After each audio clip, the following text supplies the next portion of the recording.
Til máls tekur hv. 6. þingmaður Suðurkjördæmis Unnur Brá Konráðsdóttir.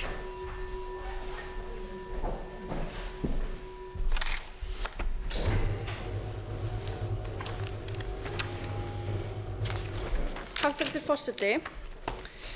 Ég ræði hér tillögu til þingsályktunar ráðgefandi þjóðaratkvæðagreiðslu tillögur stjórnlagaráðs að frumvarpi til stjórnskipunarlaga og tiltekin álitaefni þeim tengd. Ég hér í minni fyrstu ræðu í þessari umferð málsins og fagna því að komast hérna að á mælendaskrá, þrátt fyrir að ýmsir, að því mér heyrist, hafi hér umræðan í dag komið og kvartað yfir því að þingmenn séu hér að nýta þann rétt sem þeir hafa til að tjá sig þau mál sem hér eru á dagskrá. Skil einfaldlega ekki hvaðan þær athugasemdir koma. En, herra forseti, mig langar að byrja á því að lýsa almennt afstöðu minni til stjórnarskrárinnar og þeirra breytinga og þess breytingaferlis og í rauninni endurritunarferlis sem núverandi ríkisstjórn hefur sett af stað varðandi stjórnarskrána.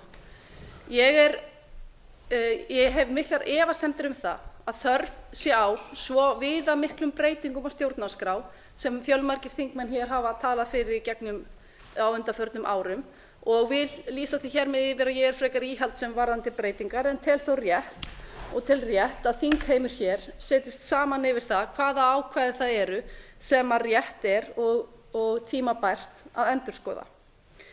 Og það leiðinlegt, herra forseti, að upplifa það að menn séu svo heiftúðlegir í baráttunni hér í þessu máli eins og maður hefur orðið vitni að hér í kvöld í stað þess að setjast saman yfir þetta verkefni.